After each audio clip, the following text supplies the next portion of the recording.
ஒரு தவளை இருந்துச்சா, ஆத்து கடக்கிறதுக்கு போகும்போது ஒரு தேள் வந்துச்சான். தேள் சொல்லிச்சான், தவளை எனக்கு நீந்த தெரியாது, உனக்கு நீந்த தெரியும், நான் உன் முதுகில் உட்கார்ந்து கொள்கிறேன், என்னை கரை சேர்த்து விடுகிறாயா?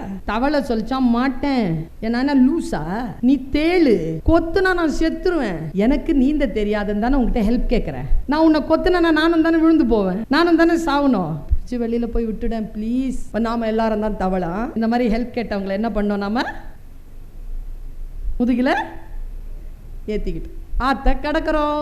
ஆத்த கடத்துக்கிட்டே நடுவில் போகும்போது ஆறு தழும்புது, தேளு பயந்துது. அந்த பயந்த உடனே இது பயந்து, பயப்படாத நான் கரை சேர்த்துறேன், கெட்டியா புடிச்சுக்கோச்சு. நடு ஆத்துல இதோ கொஞ்ச நேரத்துல கரை வந்துரும்ன்ற நேரத்துல போட்டுச்சு பாருங்க தலையில ஒரு போடு. தேளு தவளை கேட்டுச்சு, ஏன் கொட்டுன, நான் உனக்கு ஹெல்ப் பண்ணதுக்கு என்ன சாவிச்சிட்டல? கொட்டணும்னு கொட்டல, கொட்டுறது என் குணம்.